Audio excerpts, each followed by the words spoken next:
the annual Status of Education Report 2024, which is ASER Rural, a nationwide rural household survey that reached 6,49,491 children in 17,997 villages across 605 rural districts in India, was released on Tuesday.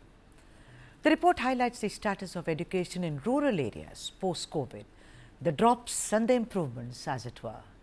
Let's focus on how Karnataka has performed, where the survey was conducted in 30 districts, 900 villages, 17,702 households and 1,20,000 children from the age group of 3 years to 16.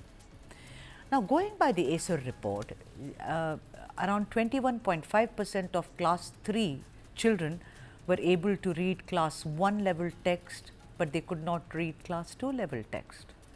And only 15.9% could read class 2 level text.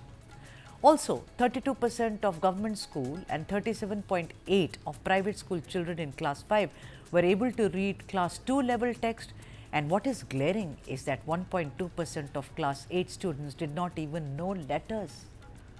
Now, let's come to numericals of class 3. 16.3% could recognize numbers only up to 9, but failed to recognize numbers up to 99 or higher, and 53% managed numbers up to 99 but failed to do subtraction. But then all is not such bad news. The percentage of class 3 students who could read class 2 level textbook has increased both at government and private schools. According to the survey report, in government schools it almost doubled from 7.7% in 2022 to 15.4% in 2024, and in private schools it increased from 11.7% to 17.2%.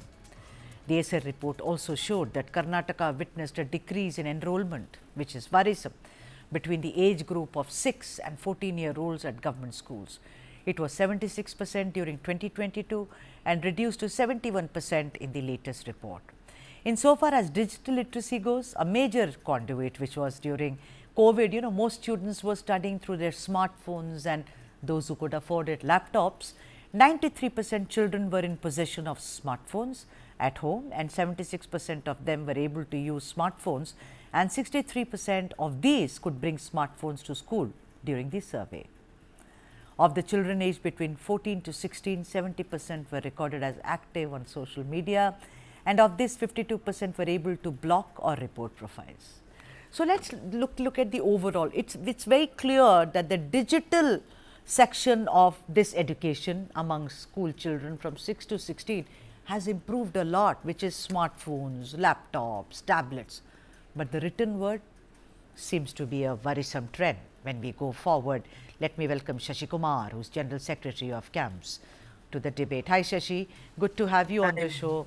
Thank you so much. To be, for a class 3 child to only recognize numeral till 9 and not know beyond 9, what a worry that is. We all knew it at, I think, upper KG. It is nothing surprising. It is nothing surprising. Year on year, ASER is giving such reports. Who is bothered to rectify this? Nobody is worried to bring out the quality and accountability, which was the prime topic in 2005. Unfortunately, so far, so good. No government has tried to touch upon it. Even though NEP came into force, nothing is being taken positively and implemented especially at pre-primary and primary of this country. That is the cascading effect what we are seeing here. We are seeing here only because of various factors. It is the cascading effect, because we have not given proper teachers, we are not giving infrastructure. Only these things have been spoken, but what are we not giving is the rightful curriculum and accountability of even those children's is also such an important part of Right. bringing quality.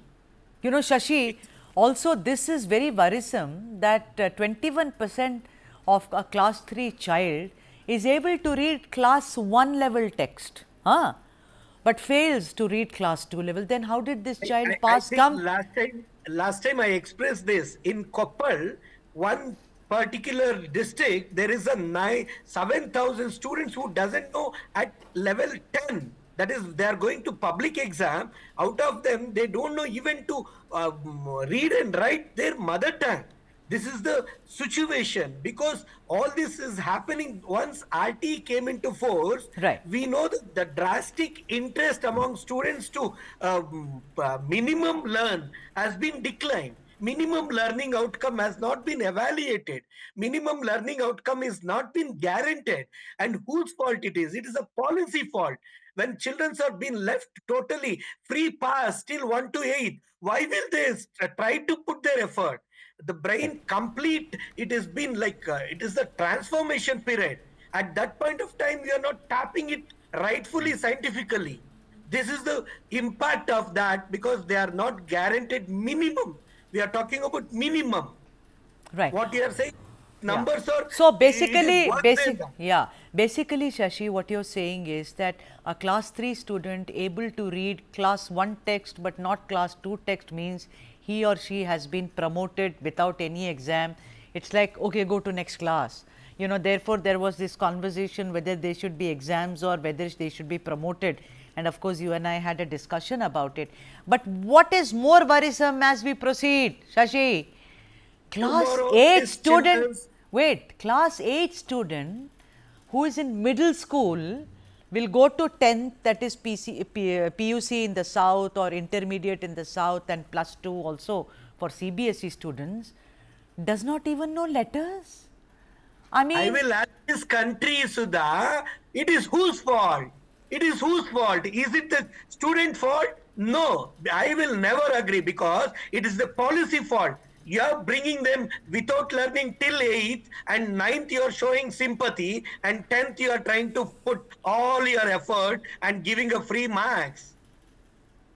This is the problem, right, which right. I am keeping telling from several years. We are supposed to address rightfully. The country has realized it, and that is why the amendment, RT Amendment 2019 with Section 16 came into force.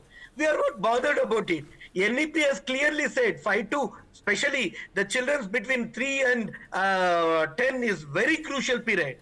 At that point of time, if the pre-primary and primary has to be given enough importance. Where Right. is it happening? All right. So, you know, but the thing is that, like I said, that all is not bad news. Now, class 3 students who could read class 2 level book, textbook, it's increased in both private and government schools. Now, Can we how do you justify explain? this? It's almost doubled, they say. This report says from 7.7 to 15.4, you know, See, in again, private we are schools. comparing this to COVID impact, then Right. bringing it more or less nearby. Even we are increasing by 4%, 5%, 7%. This is not justified. We are talking about 2027 is the target, Yeah. wherein literacy and numeracy is going to be 100%. Okay. Right? Where is Okay. it? Where is the benchmark? Still, where are we? Where is the roadmap? There is no, Just another yeah, there 1 or is a 2 years. constant fight. Only thing I see, Shashi, constant fight between national education policy and all the states which are being governed by Congress government saying no national education policy. Stalin says it, Siddaramaiah also says it. They say we can manage very well, My but are they one managing? submission, Are they my one managing? submission, my one submission to this country and this big political heads, don't politize education, number one.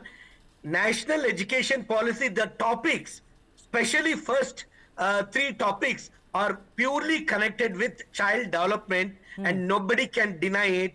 There is some certain issues within the policy of all the 8 chapters. Let us address that. But nobody can deny the vision of NEP. It's very clear. It is scientific on first 3 chapters.